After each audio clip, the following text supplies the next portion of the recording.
ஓம் சாய்ராம். என் அன்பு குழந்தையே, உன் மனம் குளிரப் போகிறது தங்கமே. நீ உற்சாகமாக இருக்கப் போகிறாய். நீயே உன் வாயால் விரைவில் கூறுவாய், நான் மகிழ்ச்சியாக இருக்கிறேன் என்று. மன அமைதி இழந்து நிற்கும் உன் வாழ்க்கை கூடிய விரைவில் மாறப்போகிறது. நீ எதிர்பார்த்த நிம்மதியான மகிழ்ச்சியான வாழ்க்கையை நீ பெறப்போகிறாய். உனது விடியல் காலம் பிறந்து விட்டது தங்கமே. ஆம் செல்லமே, நீண்ட நேரமாக மகிழ்ச்சியான செய்தி தர நானும் முருகனும் உன் வீட்டு வாசல் முன் நிற்கிறோம் தங்கமே. வா, இன்றைய விடியலில் உனக்கு அதிர்ஷ்டம் அழைத்து விட்டது. நீ இன்று கவலை கொள்ளாமல் உன் கடமையை செய்ய துவங்கு. மற்றவை பார், அனைத்தும் தானாகவே நடக்கும். நீ அடைந்த தோல்விகள் என்ன, துன்பங்கள் என்ன, அத்தனையும் இனி கடந்து போகப் போகிறது. இனி உன் துன்பங்கள் நீங்கி இன்பங்கள் பெருகும் காலத்தில் அடியெடுத்து வைத்து விட்டாய். உன்னை காக்க வந்ததும் நானும் முருகனும் உன் கஷ்டத்தை விளக்க வந்ததும் உன் இஷ்ட தெய்வமும் தான். எங்கள் மேல் உறுதியான நம்பிக்கை வச்சுக்கோ.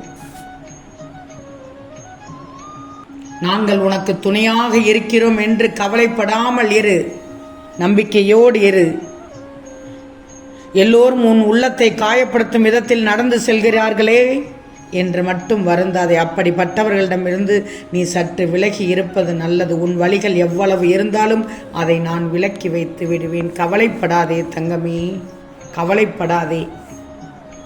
செல்வமே, ஒன்று மட்டும் நல்லா தெரிஞ்சுக்கோ. ஒவ்வொருவர் வாழ்க்கையிலும் கஷ்டங்கள் மிகப்பெரிய பாதிப்பை உண்டாக்குது. எப்போதும் நிமிர்ந்து நேர்மையாக நிற்பவர்கள் மீதுதான் அடி கூட அதிகமாக விழும். வளைந்து நெளிந்து கொடுப்பவர்கள் எப்போதும் தப்பித்து விடுவார்கள். இது வாழ்க்கையிலும் சரி, வேலை பார்க்கும் இடத்திலும் சரி, உற்றார் உறவினர்களிடம் சரி, உன் நண்பர்களிடம் சரி, கண்கூடாக பார்த்திருப்பாய். இந்த உலகம் அப்படியோ என்று நீ நினைப்பாய். இந்த உலகம் எப்படியோ அப்படி உன்னை மாற்றிக்கொள்ள பக்குவம் உள்ளவர்களே கவலைகளிலிருந்து தப்பித்து விடுகிறார்கள். என்ன நடந்தாலும் நான் நேர்மையாகத்தான் இருப்பேன், நல்லதோ கெட்டதோ முகத்திற்கு நேராக பளிச்சென்று சொல்லிவிடுவேன் என்பவர்கள் வாழ்க்கையில் கஷ்டங்களை அனுபவிக்கிறார்கள்.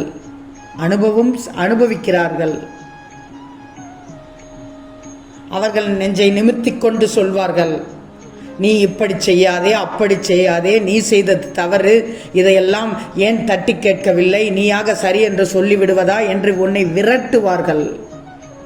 உனக்கு கீழ் உள்ளவர்கள் அவர்கள், ஆனால் அவர்கள் உன்னை விரட்டுவார்கள். அந்த விரட்டுபவர்களுக்கு நான் பதிலடி கொடுப்பேன், நிச்சயமாக பதிலடி கொடுப்பேன். ஏன்னா உன்னை கண்கலங்க வைக்கிறார்கள். நீ உன் பெரிய இடத்திலிருந்து நீ என்ன செய்வாய் எனக்கு தெரியும்.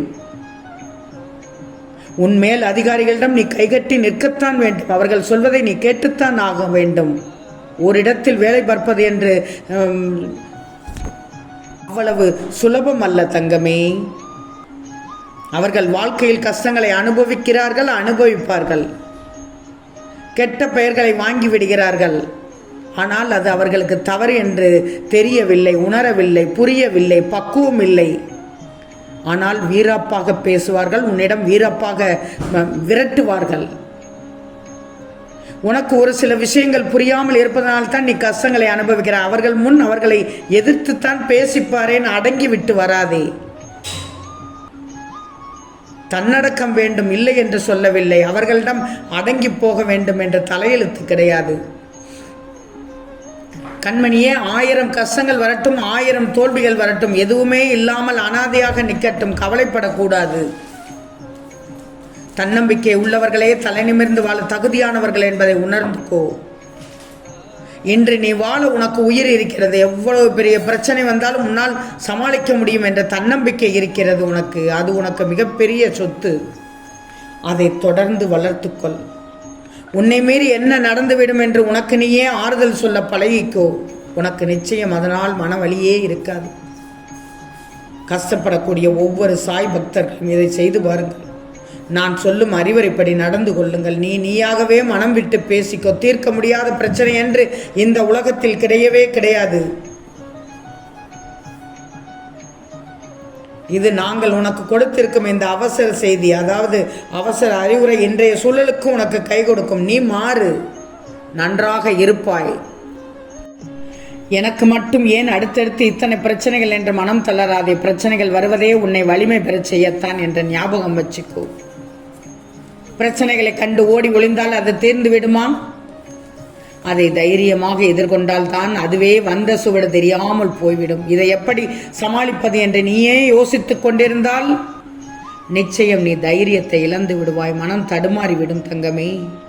இதற்கு இடம் கொடுத்து விடாதே. இதைவிட வீறு கொண்டு வேகமாக எழுந்து முன்னேறு. பயத்தை தூக்கி எறிந்து விடு. ஒன்றல்ல, நாங்கள் இருவருமாக உன்னை தூக்கிவிட வந்துள்ளோம். பொறுமையாக யோசித்து உன் பிரச்சனைகளின் தொடக்கமே எங்கிருக்கிறது என்று கண்டுபிடி. எந்திரி, அதை நிதானமாக கலைந்து விடு. எந்த நேரத்திலும் பொறுமையை மட்டும் கைவிடாதே. பல நேரங்களில் பொறுமையும் நிதானம் மட்டுமே பிரச்சனைகளுக்கு தீர்வாக இருக்கும். நீ செய்யும் எந்த வேலையும் தவறாக இல்லை, எதையும் சிறப்பாக செய்ய முடியும் என்று முதலில் உன் மீது நம்பிக்கை வை. நம்பிக்கை மட்டுமே எந்த ஒரு செயலையும் செய்ய மிகப்பெரிய பலத்தை தரும். எந்த சூழ்நிலையிலும் உன் நம்பிக்கையை மட்டும் இழந்து விடாதே. உன் நம்பிக்கை தான் உன் செயல் செய்வதற்கு வெற்றியை மட்டும் தரும். நல்லது அனைத்தும் உனக்கு நடக்கும். எப்போதும் நீ பிறர் மனம் வருந்தும்படி நடந்து கொள்ள நினைத்ததே இல்லை என்பது எனக்கு தெரியும் கண்மணியே. பின் ஏன் பயப்படுகிறாய்? பயம் வந்துவிட்டால் உன் செயலை தாமதப்படுத்திவிடும். உனக்கு வாழ்வளிக்க நாங்கள் இருக்கிறோம். உன்னுடைய மதிப்பு தெரியாமல் உன்னை ஓரம் கட்டியவர்கள் உன்னிடம் ஓடோடி வரப்போகிறார்கள் தங்கமே. இதில் எந்தவித சந்தேகமே இல்லை. சிரித்துக்கொண்டே இரு. உன்னுடைய வழிகளே விலகி போய்விடும்.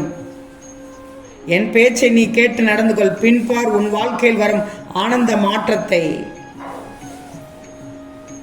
செல்வமே, மன்னிப்பு என்பது ஒரு விசித்திரமான மருந்து. அதை மற்றவர்களுக்கு கொடுத்தால் உன் மனதில் உள்ள காயங்களை அது ஆற்றிவிடும் தங்கமே. உற்சாகமான நாள் இது தங்கமே. நாங்கள் சொல்வதை கேட்டுக்கொள். நல்லதே நினைத்து நல்லதே செய்பவர்களுக்கு எந்த துன்பமும் அவர்களை நெருங்காது. நீ எப்போதும் மற்றவர்களுக்கு நல்லது செய்ய வேண்டும் என்றுதான் நினைக்கிறாய். அப்படி இருக்கும்போது உனக்கு எந்த துன்பமும் நேராது. நிச்சயம் மகிழ்ச்சியாக வாழப் போகிறாய். மற்றவர்கள் சந்தோஷப்படுவதை பார்த்து நீயும் சந்தோஷப்படுகிறாய். உன் நல்ல மனதிற்கு உனக்கு எப்போதும் சந்தோஷம் மட்டும்தான் கிடைக்கும்.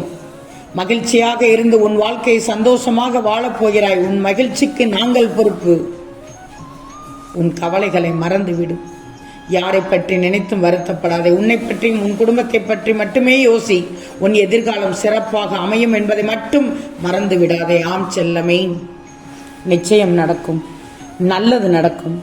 நல்லது மட்டுமே நடக்கும். அது நன்மையாகவே இருக்கும். ஓம் சாய்ராம்.